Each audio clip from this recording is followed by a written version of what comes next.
Manusia mati karena kita terputus dari Allah, karena kita terpisah dari Allah. Yang tadinya saya dan kamu diciptakan untuk tujuan yang kekal di langit bumi ini, tapi karena dosa yang ada pada kita, karena pemberontakan kita, maka hubungan itu tidak lagi suci. Maka Allah memisahkan dirinya dari kita.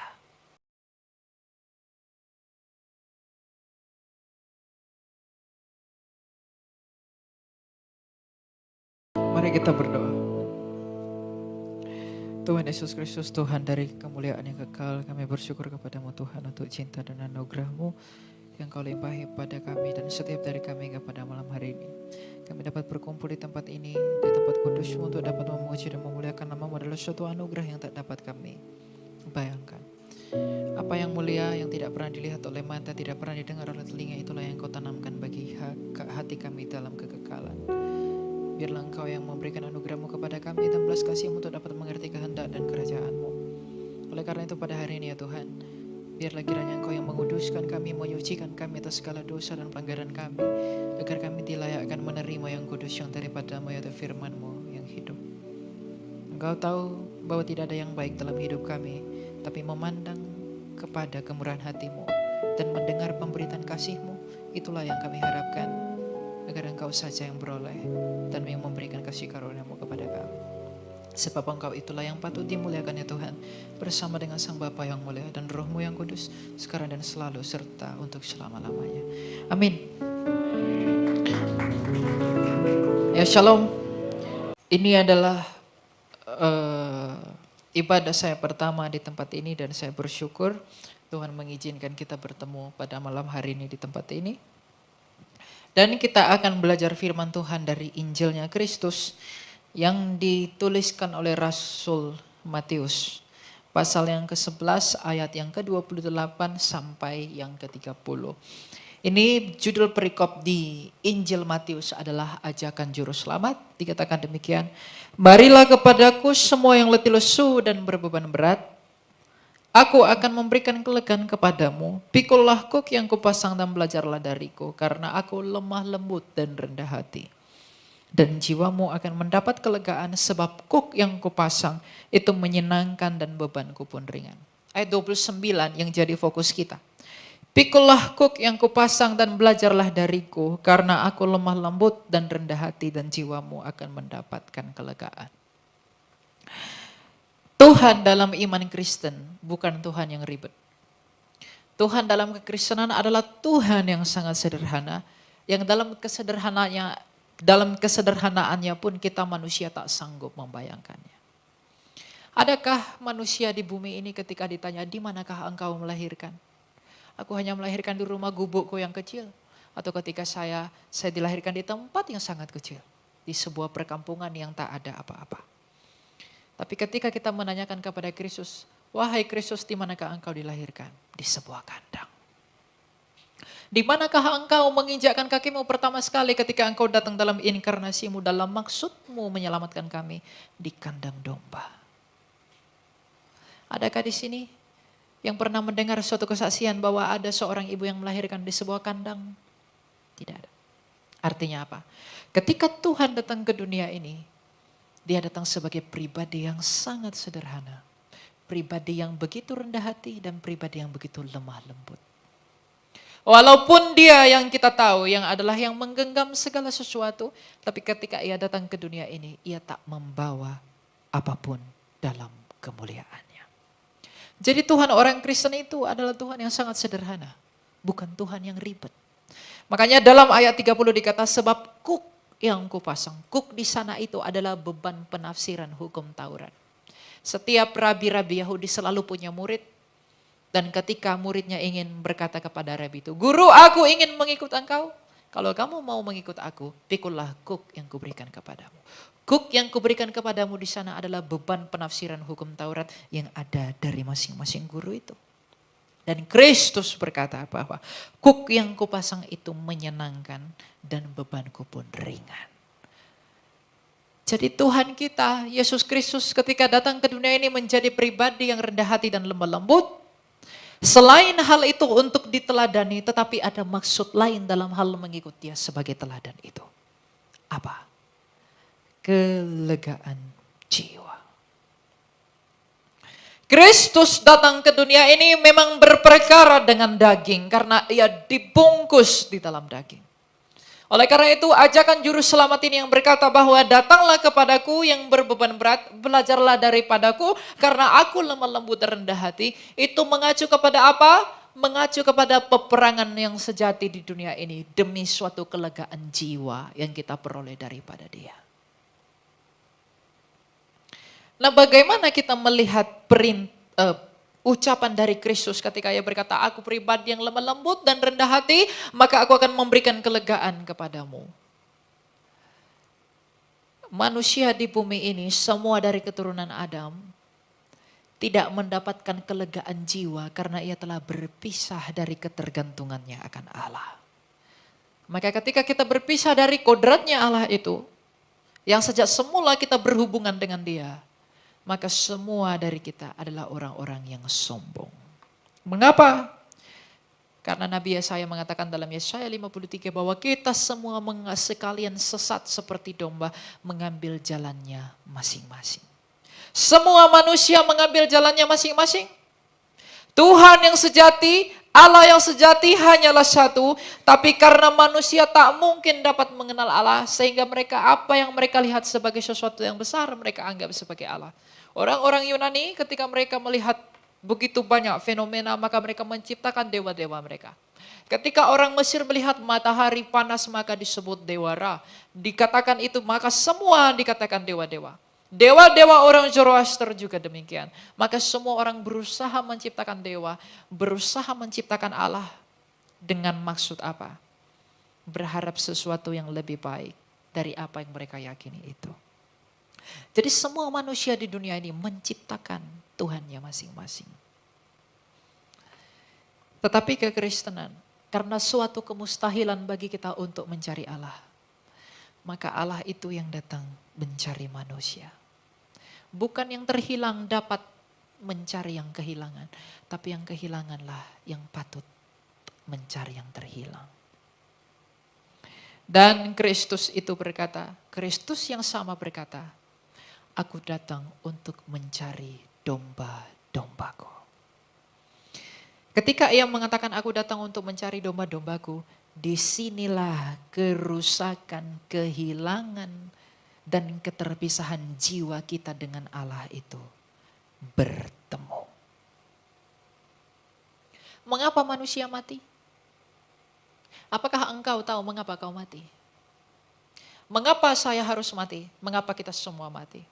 Pada awalnya kita semua dengan Allah itu di Taman Eden, kita itu ingin hidup kekal di dalam hubungan yang kekal. Dalam pengkhotbah dikatakan apa? Kita ditanamkan kekekalan di dalam hati kita. Ketika Allah menciptakan kita, Ia ingin menciptakan kita dalam hubungan yang kekal. Bukan untuk hubungan yang sementara. Kapan hubungan yang kekal itu dimulai? Ketika Adam dan Hawa diciptakan, maka dimulailah hubungan yang kekal. Hubungan yang kekal di dalam kesucian tanpa noda. Di dalam kasih yang sempurna. Kita tidak pernah diciptakan untuk hubungan yang mati. Sama seperti Anda ketika Anda mau menikah, Anda suami istri. Anda berharap hubungan Anda itu langgeng, bukan? Anda berharap bahwa hubungan itu tetap ada terus menerus. Maka Allah pun sejak semula menginginkan kita berhubungan kekal. Kalau hubungan yang kekal, maka saya dan kamu pun harus kekal. Tetapi apa yang membuat hubungan itu rusak? Sama seperti hubungan suami istri yang menjadi rusak karena pemberontakan. Maka hubungan kita dengan Allah pun rusak karena pemberontakan. Ketika kita terpisah dari Allah, yang tadinya kita bergantung dengan Allah, yang tadinya kita bergantung dengan hidupnya Allah, sekarang kita perlahan dan perlahan mati.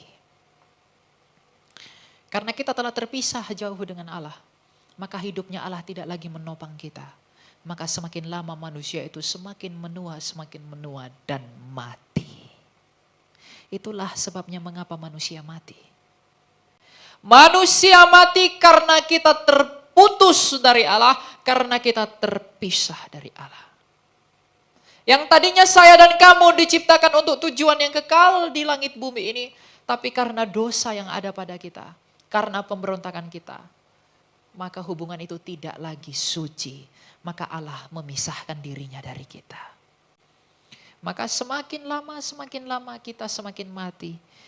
Maka benarlah yang diperkatakan Rasul Paulus dalam Roma 6 ayat 23. Upah dosa adalah maut.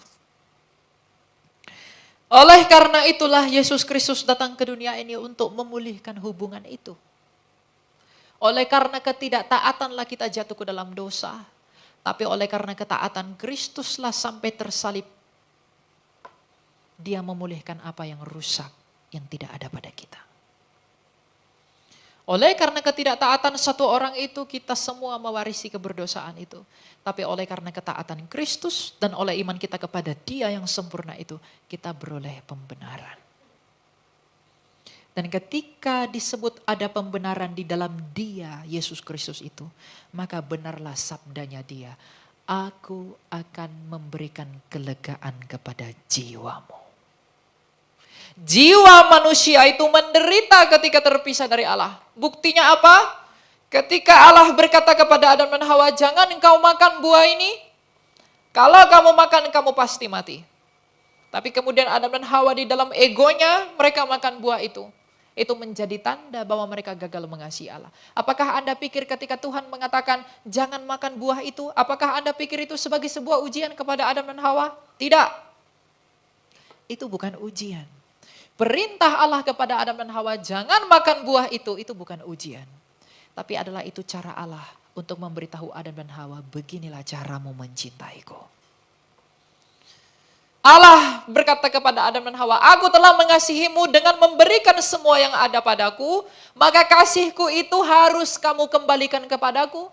Tapi bagaimanakah caramu untuk mengasihi aku? Adam dan Hawa tidak tahu bagaimana caranya mengasihi Allah. Tapi Allah memberitahu, kalau kamu mau mengasihi aku kembali, maka caranya jangan makan buah ini. Maka manusia itu gagal mengasihi Allah dengan memberontak kepada Allah. Maka kegagalan kita mencintai Allah itulah yang membuat kita terpisah dari Allah. Tetapi oleh karena kesempurnaan Kristus dalam kasihnya kepada kita, maka kita diperhitungkan seperti Dia yang benar itu. Jadi ketika Kristus datang ke dunia ini memulihkan segala sesuatu, tuntutan jiwa kita itu hanya dilunasi dan dibayarkan oleh Kristus. Apapun agama orang di seluruh dunia, apapun kepercayaan manusia, dilahirkan dari perempuan manapun dia, keinginan manusia itu hanya satu. Mau dia Islam, mau dia Kristen, mau dia Hindu, mau dia Buddha, apapun imannya, tujuannya hanya satu. Memperoleh hidup. Untuk italah orang cari uang banyak-banyak demi hidup. Kamu bekerja sekolah cari uang banyak-banyak itu untuk apa? Untuk hidupmu. Kamu cari uang agar kamu bisa isi perutmu, agar kamu tetap hidup. Kamu kawin mengawin untuk mempertahankan hidupmu juga dengan adanya anak-anakmu. Jadi keinginan jiwa, keinginan batin setiap manusia yang ada di bumi ini hanyalah hidup.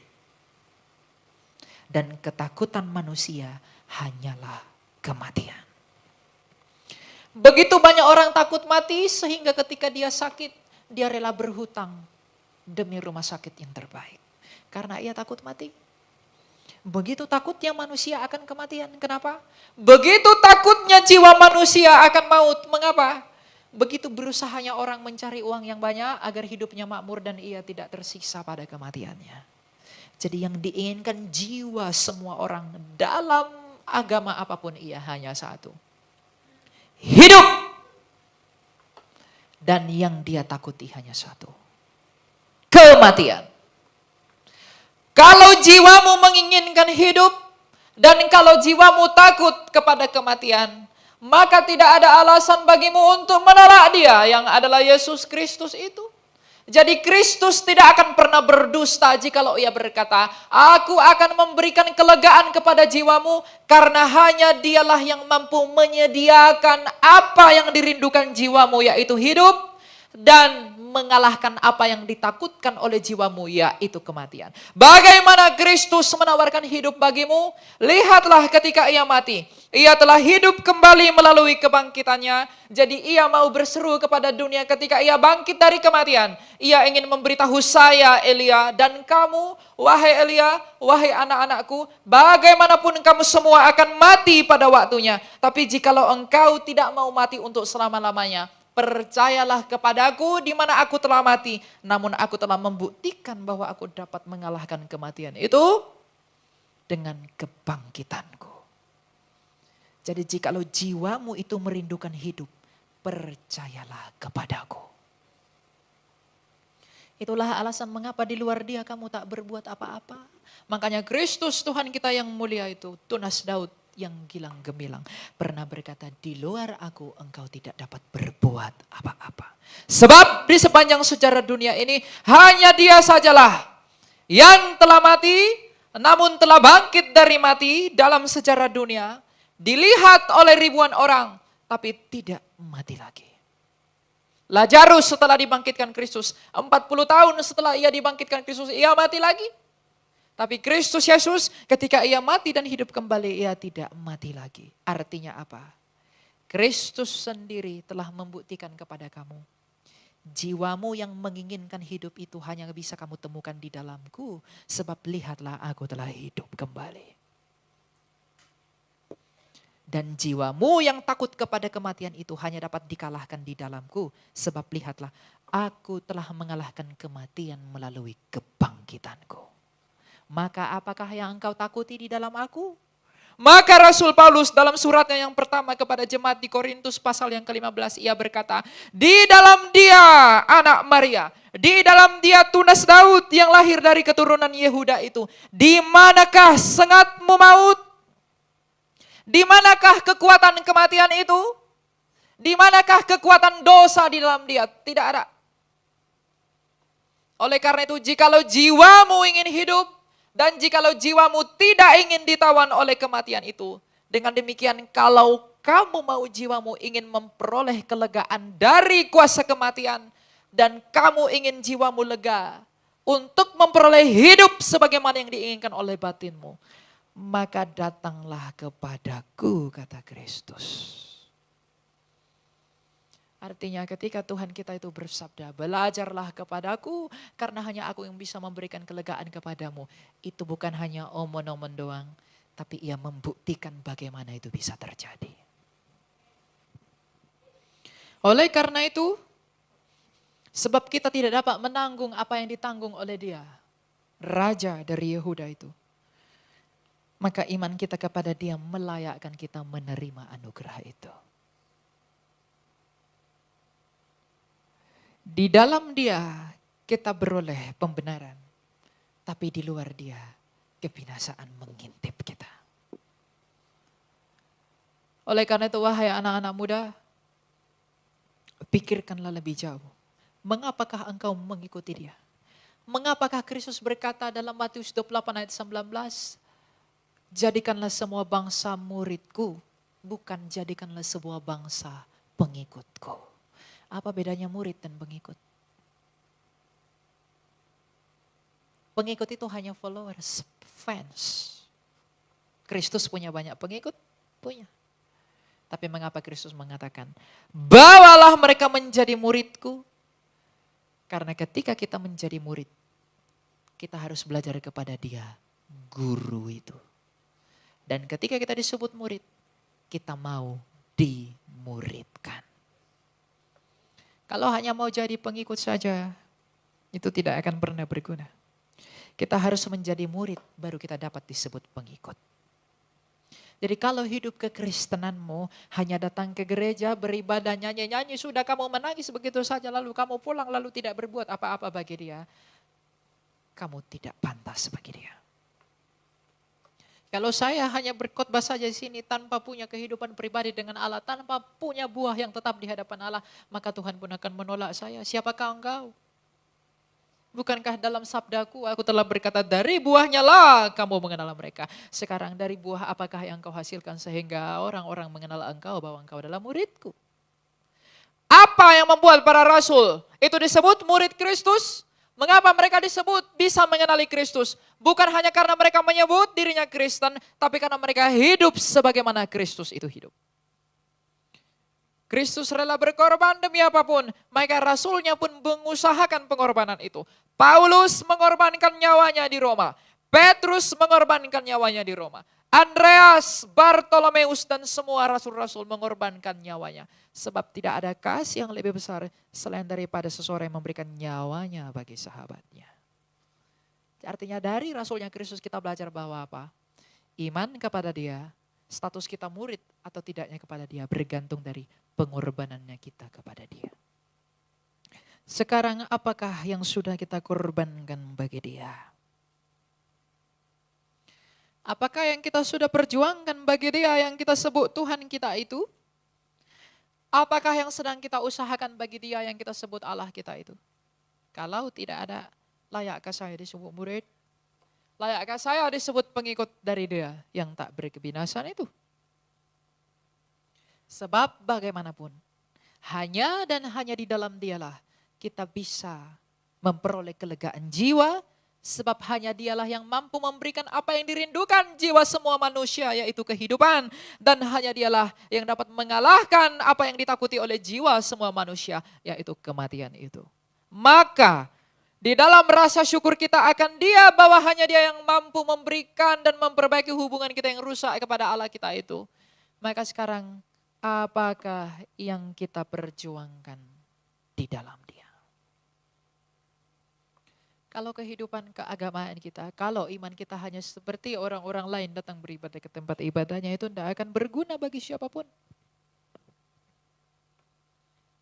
Tidak ada jaminan saya yang berdiri berkhotbah di sini, saya diperhitungkan sebagai orang benar.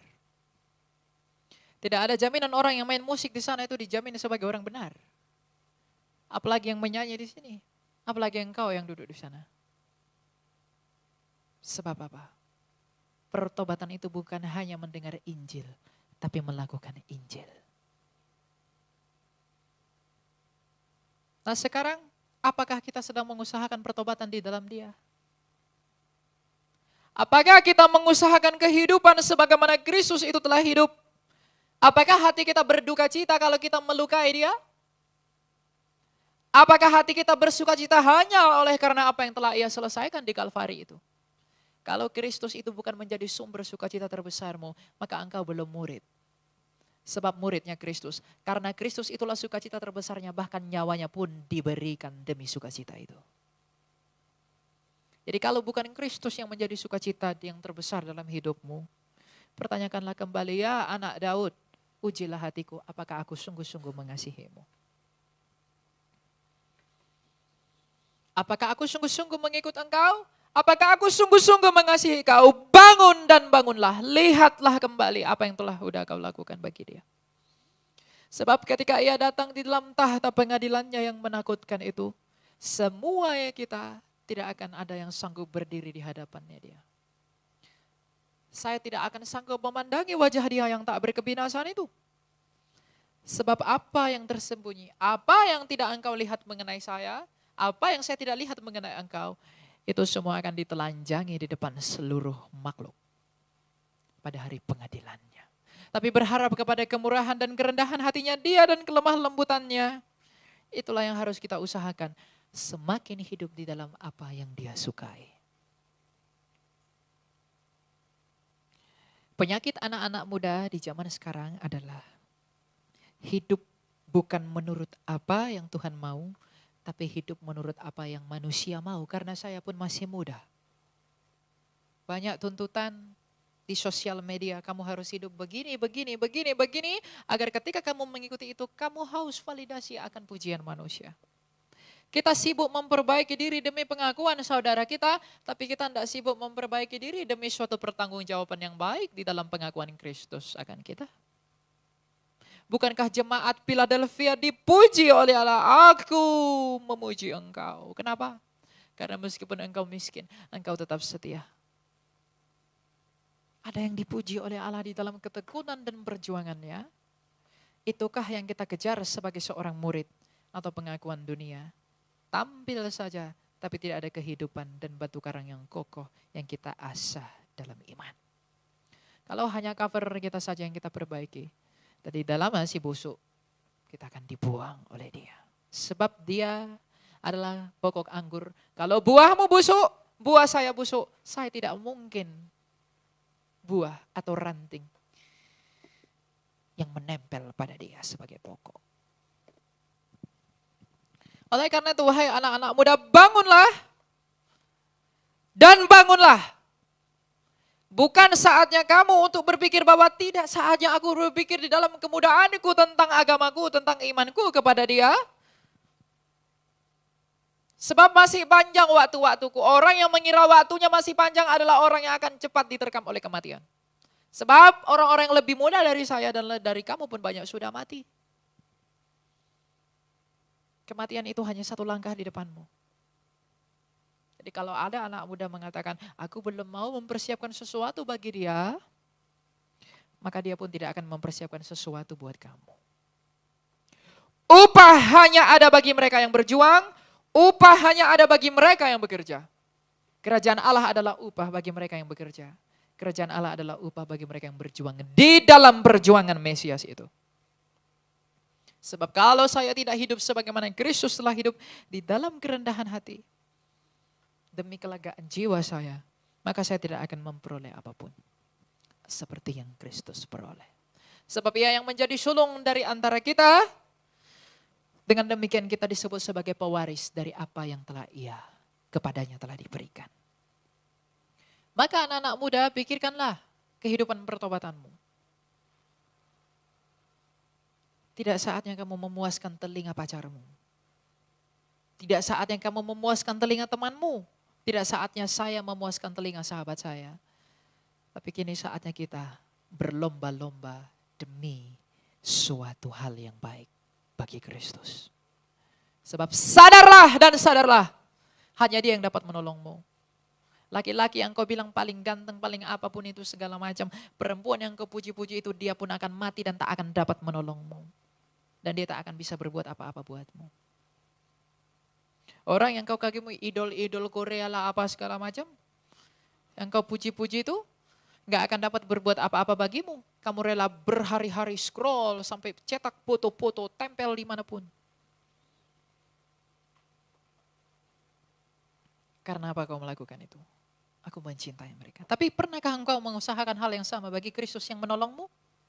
Kau belum pernah. Cintamu lebih besar kepada manusia. Maka Kristus berkata, kalau kamu lebih mengasihi saudaramu daripadaku, kau tak layak bagiku.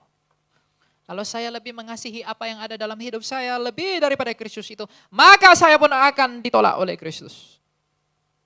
Dan kita semua akan dibuang kalau kita lebih mengasihi manusia daripada dia. Tapi kalau kita mengasihi dia, kita pasti mengasihi sesama kita. Sebab apakah bukti saya mengasihi dia? Saya mengasihi kamu dan kamu pun mengasihi saya. Jadi anak-anak muda, kau adalah bunga gereja. Kau adalah masa depan gereja. Persiapkanlah dirimu untuk meneruskan dan menyambut dia dan berdandan sebagai pengantin yang baik bagi dia mempelai pria yang akan datang itu. Kita semua ini adalah pengantin perempuannya Kristus dan dia adalah mempelai laki-laki. Jangan izinkan dirimu ketika bertemu dengan dia tidak menggunakan pakaian pengantin. Pakaian pengantin itu apa? Berdandanlah engkau dengan perbuatan baik, kata Rasul Paulus kepada Timotius. Berdandanlah engkau dengan perbuatan yang benar. Berdandanlah engkau dengan perbuatan yang kudus. Dan yang paling penting, berdandanlah dalam perjuangan kita bagi pertobatan. Kalau kita adalah orang yang sombong, kalau kita adalah orang yang tinggi hati, lebih mementingkan hal-hal duniawi ini, lebih mengandalkan power orang tuamu, lebih mengandalkan uang orang tuamu, atau lebih mengandalkan ketampanan wajahmu, maka sekarang bertobat. Dan andalkanlah Kristus itu.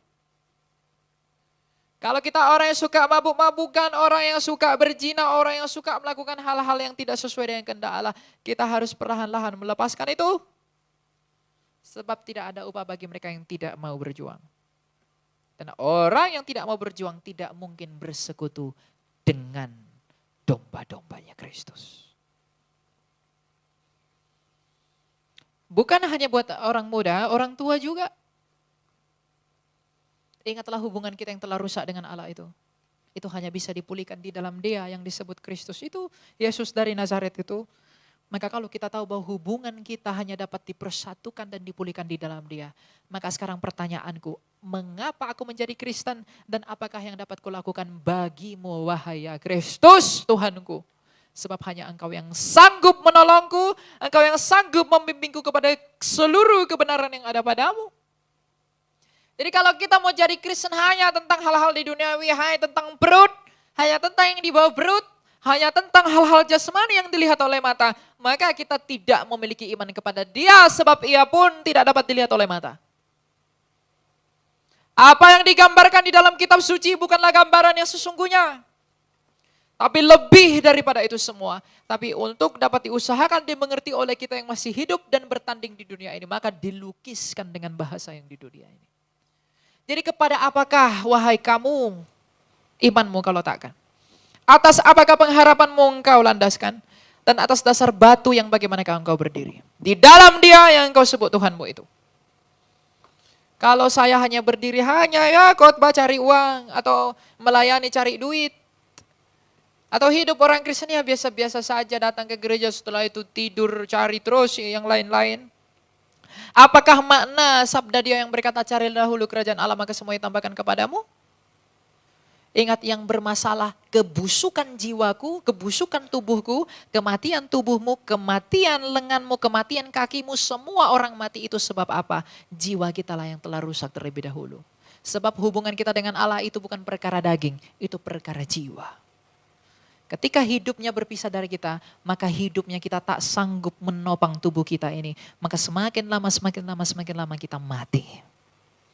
Jadi pada awalnya yang bermasalah adalah jiwa manusia.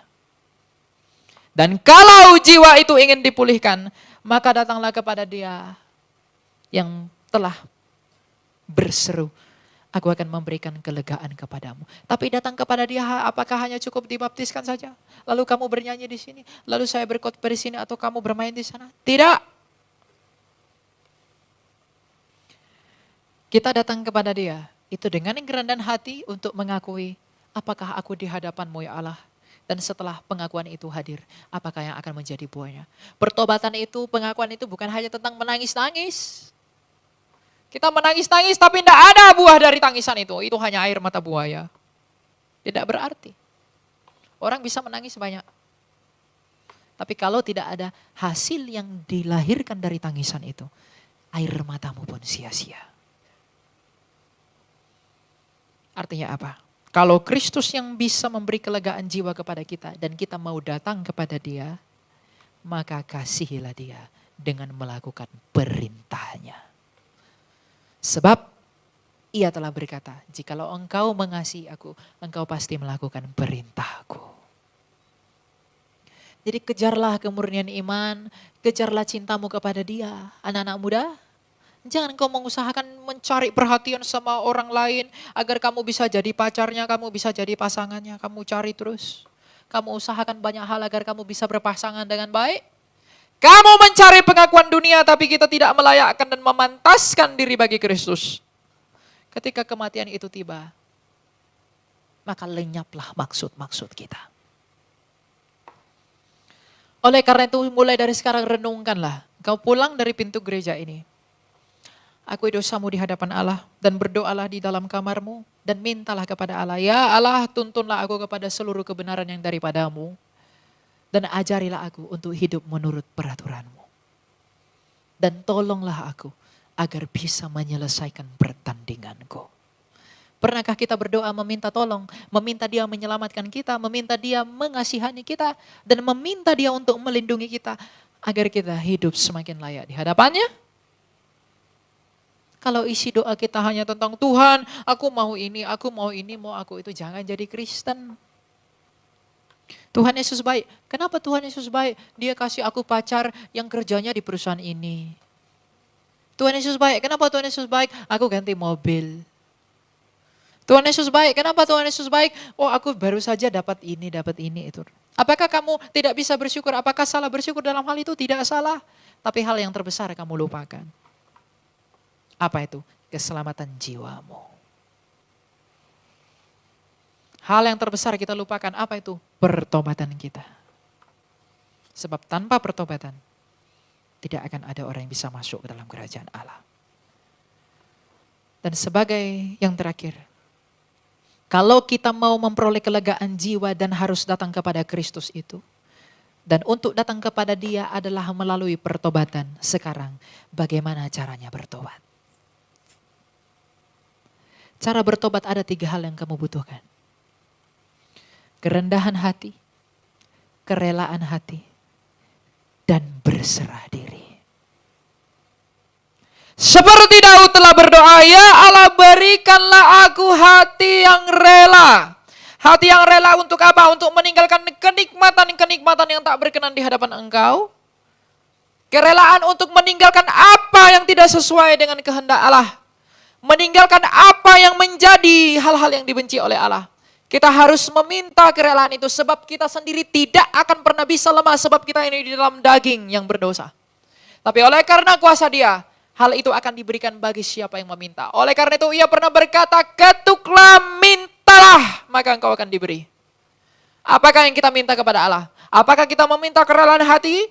Ya Allah berikanlah aku kerelaan hati agar aku bisa menjalani pertobatanku di dalam kerelaanku, di dalam mengikut Engkau.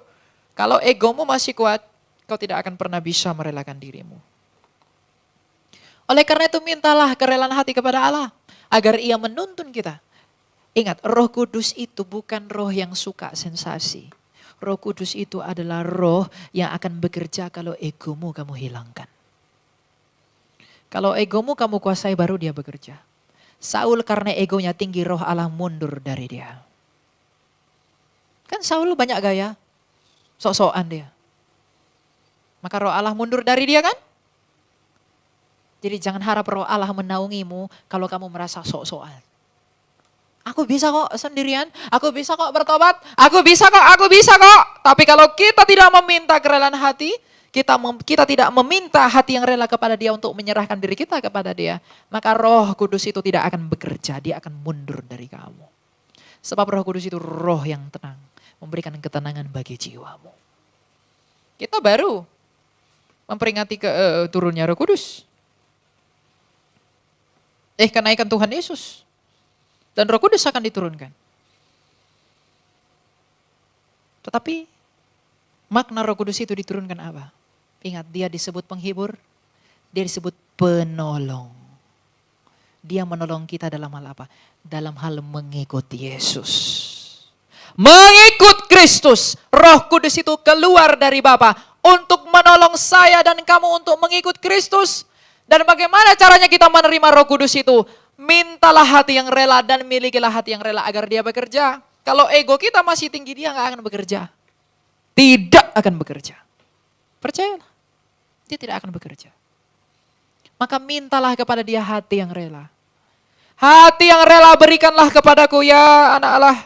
Sama seperti Engkau telah memberikannya kepada Daud. Meskipun Daud pernah hidup dalam dosa, tapi oleh karena kerelaan hati yang Engkau berikan, dia pada akhirnya bertobat. Dan dari garis keturunannya lah anak Allah itu diturunkan. Buah dari kerelaan hati itu seperti Daud.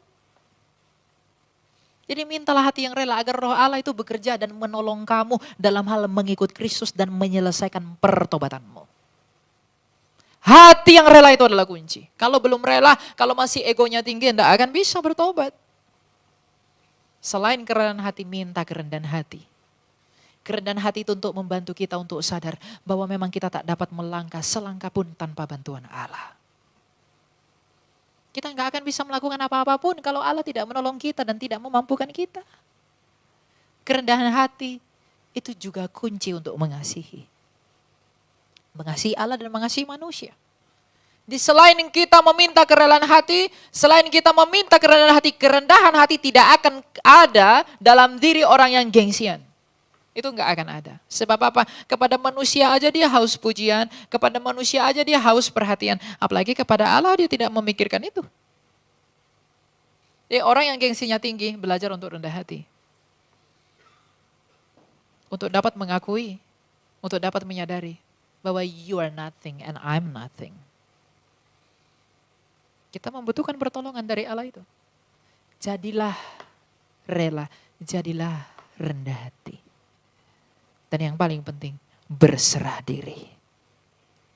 Berserah diri adalah kita menyerahkan diri kita ini kepada Allah. Bawalah aku kepada apa yang kau mau. Cukup, itu aja. Berilah aku kepada apa yang kau sukai, itu aja. Tuntunlah aku kepada kebenaranmu yang penuh, ya Roh Kudus. Tuntunlah aku kepada apa yang kau cintai. Tuntunlah aku kepada kebenaranmu. Untuk itulah banyak orang datang ke gereja, dia ibadah, dia nyanyi-nyanyi, ya dia main musik, dia berkhotbah. Tapi dia tidak mau menyelesaikan hidup pertobatannya. Kenapa? Karena dia datang ke gereja tidak meminta 3 hal itu. Dia tidak meminta kerelaan hati, dia tidak meminta kerendahan hati, dan dia tidak mau menyerahkan dirinya. Maka hidup kita ke gereja hanya jadi rutinitas yang membosankan. Tidak ibadah yang hidup. Sedangkan ibadah yang sejati di hadapan Allah adalah hidupmu bagi Allah. Hidup setiap hari itu hidup pertobatan. Memberi hati kepada Allah. Meminta kerelaan hati, meminta kerendahan hati, dan meminta keberserahan diri. Kalau itu sudah kita minta dan kita usahakan tidak dalam maksud yang berpura-pura, maka Ia yang akan menyempurnakan itu ketika kita mati. Gak akan ada orang yang bisa bertobat sempurna. Bahkan seluruh hidupmu jika kau hidup 50.000 tahun pun tidak akan pernah bisa. Tapi Tuhan tidak akan pernah meremehkan usahamu sekecil apapun. Dia bukan Tuhan yang pelit akan apresiasi. Dia menghargai setiap usahamu. Kalau kamu jatuh, lebih baik kamu jatuh daripada putus asa. Kalau kamu putus asa akan seperti Yudas. Dia putus asa, meraung-raung lalu mati dan binasa. Tapi Petrus ketika dia berdosa, dia jatuh, dia mohon ampun kepada Allah dan bangkit lagi. Dan akhirnya dia menjadi pemimpinnya para rasul. Jadi kalau kamu pikir, aku jatuh dalam dosa lagi. Kalau kamu jatuh, bangkitlah. Jangan putus asa. Minta bantuan kepada Allah. Mungkin kamu mengusahakan pertobatanmu dari dirimu sendiri. Kamu tidak pernah meminta bantuan dari Allah. Oleh karena itu, kalau belum pernah, minta dan usahakan itu. Karena teman-teman, teori yang ada di dalam Alkitab ini dibentuk dari sebuah hubungan dengan Kristus. Makanya dalam 1 Yohanes 1 dikatakan apa? Apa yang kami lihat dengan mata, apa yang kami raba, apa yang kami dengar, itulah yang kami tuliskan kepadamu tentang firman hidup. Mereka melihat bagaimana Kristus itu makan. Mereka melihat bagaimana Kristus itu memperlakukan orang miskin. Mereka melihat bagaimana Kristus menanggapi orang-orang Farisi. Maka demikianlah hidupnya para rasul itu. Jadi bukan teori. Tapi hubungan. Jadi kalau orang hanya pintar teori, tugasnya hanya menghakimi aja. Tapi tidak mau mengusahakan pertobatannya. Kalau hanya tentang tahu teori, ya udah datang aja ke gereja nyanyi-nyanyi, udah setelah itu pulang, udah enggak ada maknanya menjadi kosong. Tapi kalau kita menghidupi ini, sebab ini awalnya dari sebuah hubungan dengan Kristus itu, maka kita pun akan mengalami di dalam anugerah Allah sebagaimana rasul-rasul telah mengalaminya. Maka mereka rela memberikan nyawanya demi Kristus. Saya tidak mengatakan berikanlah nyawamu bagi Kristus. Tapi kalau penganiayaan itu tiba, maka kamu harus memberikannya jikalau kamu mau selamat. Berdoalah agar penganiayaan itu tidak jatuh kepada kita. Tapi kalau itu pun sampai datang, bersiapkanlah dirimu untuk itu. Kematian di dalam Kristus, kematian dan penganiayaan di dalam Kristus adalah hal yang paling berbahagia yang pernah ada. Apakah kamu mau dianiaya saat ini? Yang bilang amin tadi siapa? Ya kalau gitu nanti saya bawa ke sana ya.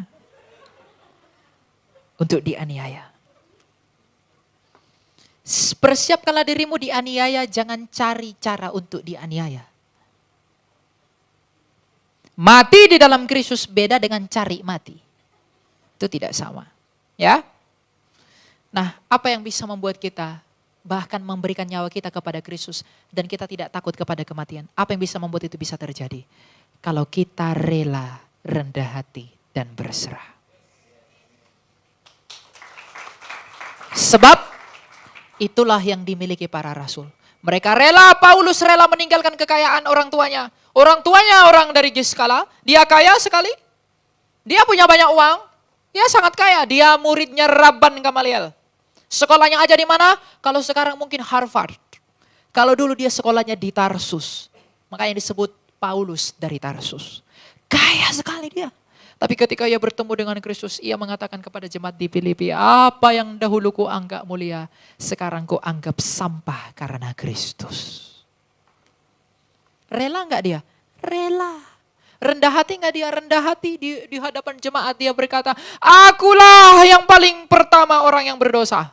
Dia nggak malah menganggap dirinya nabi. Jadi kalau ada pendeta ketika berkhotbah dia tidak mengaku orang berdosa, malah menyebut dirinya sebagai nabi, itu nabi palsu itu. Dan selain dia rela meninggalkan semua yang dianggap kemuliaannya, selain Paulus rendah hati dengan mengakui keberdosaan dan kejahatan yang pernah dia buat, tapi dia juga berserah diri kepada Allah. Ketika Roh Kudus mengatakan jangan ke Asia, pergi ke Roma, dia tunduk kepada perintah itu. Dan ketika dia berserah, penggenapan karya Allah, pekerjaan Allah melalui dia dikerjakan dengan sempurna. Makanya Paulus pada akhirnya berkata, aku telah menyelesaikan pertandinganku dengan baik. Jadi kalau kita mau menyelesaikan pertandingan dengan baik, tirulah Paulus yang merelakan diri, yang telah merendahkan hati dan berserah kepada Kristus. Dengan demikianlah kita akan diperhitungkan sebagai milik Allah. Saya pikir itu yang dapat saya sampaikan. Semoga jawaban mengapa kita mengikut dia, Kristus itu, diteguhkan dalam hati kita masing-masing, dan itu dapat menjadi semangat yang baru untuk hidup dalam kekristenan kita. Dan menjadi semangat dan batu karang yang teguh untuk memperjuangkan pertobatan kita bagi dia yang menyelamatkan kita. Tuhan memberkati, kita berdoa. Mari kita berdoa. Tuhan Yesus Kristus, penguasa langit dan bumi, kami bersyukur kepadamu Tuhan untuk anugerah dan cinta kasih-Mu yang tak terlukiskan oleh apapun yang ada dalam hidup kami. Kami berterima kasih kepadamu Tuhan untuk cinta dan kasih karunia-Mu yang selalu melimpahi kami sehingga Engkau mengizinkan kami hidup pada hari-hari ini. Hari-hari yang baru ini adalah hari-hari yang Engkau izinkan untuk memperjuangkan pertobatan kami dalam hal mengikut Engkau. Tapi Engkau tahu ya Tuhan bahwa kami adalah orang-orang yang tidak sempurna melakukan apa yang Engkau sukai. Kami adalah orang-orang yang penuh dengan noda dan kusta, orang-orang yang penuh dengan dosa. Maka saat ini ya Tuhan, sebagaimana Engkau tidak menolak perempuan pesundal yang menyingkap kakimu, maka janganlah kiranya Engkau menolak kami jikalau kami datang ke hadapan-Mu. Dan sebagaimana Engkau telah melepaskan pengampunan kepada perempuan itu, mungkin kami orang-orang yang lebih berdosa dari perempuan itu, lepaskanlah pengampunan kepada kami ya Tuhan, dengan memandang kepada kemurahan hati-Mu dan mendengarkan kepada pemberitaan kasih-Mu. Maka kami percaya Engkau adalah Allah kami yang bermurah hati untuk memaklukkan segala hal-hal yang salah dalam diri kami. Dan sebagaimana Engkau mendatangi pemungut cukai itu lalu mengangkatnya menjadi murid-Mu, maka datangilah kami dalam keberdosaan kami ini dan angkatlah kami menjadi murid-Mu ya Tuhan, agar kami bersuka cita sebagaimana pemungut cukai itu telah bersuka cita dalam pertemuannya dengan Engkau. Dan sebagaimana Engkau tidak menolak anak yang hilang, Engkau menyambutnya di dalam sukacita hati-Mu. Mungkin kami adalah anak-anak-Mu yang terhilang. Kami adalah anak-anak muda yang terhilang di dalam cara pikir kami, dalam gaya hidup kami, di dalam apapun yang kami lakukan. Maka jikalau kami mau kembali dan kami mau kembali kepadamu, jangan tolak kami ya Raja. Tapi terimalah kami sebagaimana Engkau menerima anak yang hilang itu. Sebab yang Engkau sukai adalah kembalinya orang-orang jahat, bukan binasanya orang-orang jahat. Dan kami tidak akan bisa kembali kepadamu kalau Engkau tidak memanggil kami. Maka panggillah kami dan tolonglah kami untuk berjalan menurut apa yang Engkau mau. Dan sebagaimana Engkau mendatangi Saulus, dan itu adalah teladan kami, dan mengubahkannya menjadi Paulus di dalam penderitaan yang Engkau izinkan. Maka ubahkanlah kami orang-orang yang mungkin hidup seperti cara Saulus, yang mungkin sombong, hidup dalam keagamaan yang rutinitas saja, hidup di dalam hal-hal yang daging. Ubahkanlah kami di dalam pertemuan dengan Engkau agar kami menjadi Paulus yang baru. Hidup dalam kasih kami akan Engkau, di dalam kerelaan hati, di dalam kerendahan hati, dan di dalam kebersihan diri kami akan Engkau. Jangan izinkan kami menjadi Yudas, tapi sebagaimana si pencuri kami akan mengaku, ingatlah kami ya Tuhan apabila Engkau kembali dalam kerajaan. Engkau adalah timbangan yang adil di antara dua orang penjahat yang tersalib di sebelahmu. Yang satu telah binasa karena ia telah meninggikan dirinya dan tak mengakui Engkau. Tapi yang satu telah Engkau bawa ke Firdausmu pada hari itu juga. Karena ia telah merendahkan dirinya dan mengakui bahwa Engkau adalah Raja. Maka pada hari ini kami pun mengakui bahwa Engkau adalah Raja kami ya Tuhan. Dan kiranya biarlah kemurahan hati-Mu yang mengingat kami semuanya apabila Engkau kembali dalam kerajaan. Berkenankanlah kami menjadi satu kawan dengan domba-domba kudus-Mu. Hitunglah kami di antara domba-domba milik-Mu. Jangan izinkan kami menjadi terkaman dari serigala yang menangkap kami, yaitu si jahat dan iblis. Tapi biarlah kekuatan yang daripada-Mu yang menguatkan kami untuk hidup di dalam kasih-Mu dan hidup di dalam perkenanan yang Engkau izinkan dalam hidup kami. Sebab ya Tuhan, kami tak mampu melakukan apapun Kami tak melakukan apa yang baik sebab hanya Engkau saja yang baik. Oleh karena itu kami memohon kepadamu, biarlah kiranya Engkau yang menyelamatkan kami, yang menolong kami, yang mengasihani kami dan melindungi kami, yang memampukan kami untuk hidup di dalam apa yang Engkau mau, yang menolong kami agar kami semakin mengasihi-Mu, dan tanamkanlah benih anggur-Mu yang baik dalam hati kami, agar itu berbuah lebat dan kemuliaan-Mu dinyatakan melalui hidup kami. Kami adalah orang-orang yang berserah hanya kepadamu ya Tuhan. Bawalah kami kepada apa yang Engkau sukai. Bawalah kami kepada rancangan-Mu yang baik, sebab rancangan-Mu tidak akan pernah mencelakakan kami. Kami yakin dan percaya bahwa Engkau adalah pencipta kami dan Engkau yang mengenali siapa kami. Maka berbuatlah bagi kami seperti apa yang Engkau kehendaki. Sebab sebagaimana doa yang Engkau ajarkan kepada kami, bahwa kehendak-Mu lah kehendak yang mulia. Kehendak Bapa itulah yang baik bagi kami. Maka izinkan kami dan bantulah kami untuk melatih diri kami semakin rendah hati dan menyerahkan diri kami kepadamu. Sebab di dalam iman kami yakin Engkau adalah Allah yang memperjuangkan keselamatan kami. Engkau tidak mementingkan keuntungan kami, tapi Engkau mementingkan keselamatan jiwa kami. Oleh karena itu hal-hal apapun yang Engkau izinkan, biarlah Engkau yang berperkara dengan segala sesuatu yang ada dalam kami. Sebab untuk mula ya Tuhan Yesus Imam Besar Agung kami segala pujian, syukur dan hormat dan bagi Bapa yang mulia dan Roh yang kudus sekarang dan selalu serta untuk selama-lamanya. Amin. Puji Tuhan. Orang yang diberkati Tuhan boleh sekali lagi tepuk tangan bagi Tuhan Yesus.